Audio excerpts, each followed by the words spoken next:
Les Vieilles Charrues, c'est vraiment le plus gros fest-noz auquel vous avez assisté, participé.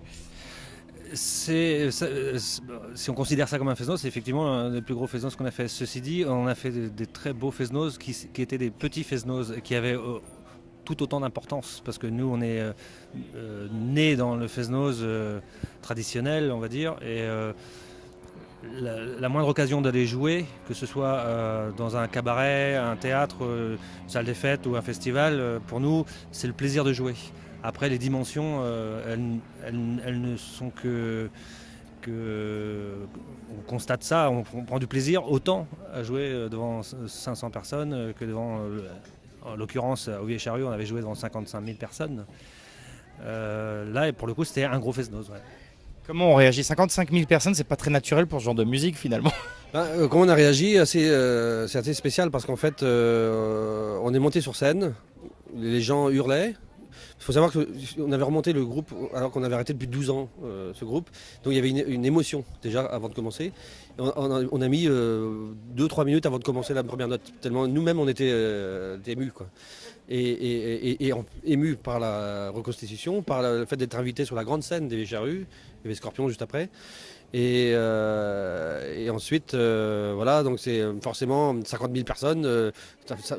Si tu vas en mer, à la mer, et tu vois que la mer est agitée, ça fait le même effet. Je vois bien, ouais. Comment on peut parler de votre musique? Avec quel instrument finalement votre musique tourne? Est-ce qu'elle peut s'ouvrir à d'autres instruments celtiques ou elle doit être jouée avec un éventail d'instruments assez limité finalement? La musique des guichets ou la musique traditionnelle? La musique des guichets, ouais. Je sais de vous que j'entends aujourd'hui parler. La musique des guichets se joue par les guichets.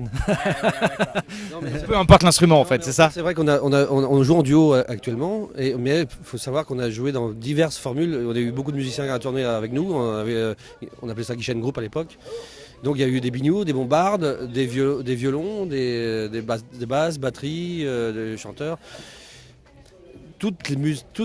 Finalement, tous les instruments peuvent coller à partir du moment qu'on compose quelque chose et à un moment donné, on dit tiens, on veut cet instrument-là. Maintenant, on trouve qu'il suffit de la guitare et de l'accordéon pour faire apparaître comme s'il y avait un orchestre de 50 personnes sur scène, quoi. Très bien.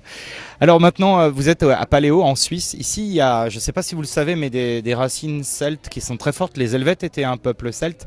Vous avez déjà joué ici, j'imagine. Donc comment vous voyez ce public suisse qui est un peu public bigarré, parce qu'il y a beaucoup de gens de partout ici, en fait.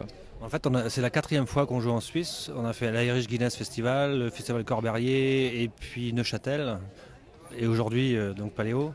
Et on a eu un accueil à chaque fois incroyable, quoi. Vraiment très très chaleureux et très à l'écoute de ce qu'on faisait, quoi. Ce qui est étonnant, c'est que depuis cette année qu'on vient en Suisse.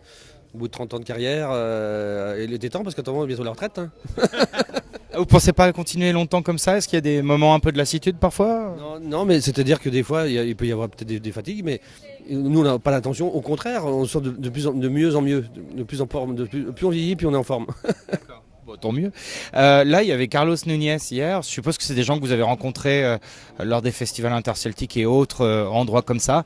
Y a-t-il une unité comme ça entre musiciens de musique celtique à travers l'Europe essentiellement, mais il y en a aussi ailleurs, on sait. On se croise en fait, on se connaît pas tous, mais on se croise et effectivement il y a une espèce de fraternité en tout cas.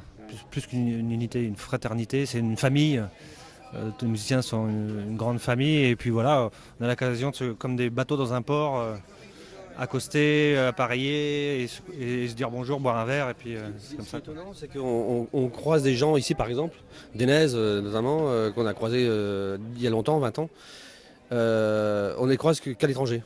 On se voit plus en Bretagne. Voilà, votre vie est ailleurs maintenant. Voilà. C'est vrai que mais nous ça nous plaît. On a fait pas mal de tours, je dis pas le tour du monde, mais on a fait beaucoup de pays dans le monde, que ce soit Cambodge, Pakistan, États-Unis, l'Europe. Mais ceci dit, c'est toujours un plaisir. On veut bouger. On est les Bretons, c'est comme les Irlandais. Tous les Celtes aiment bien naviguer et partir un peu comme tous les marins, quoi. Merci les frères Guichen et bon concert ce soir.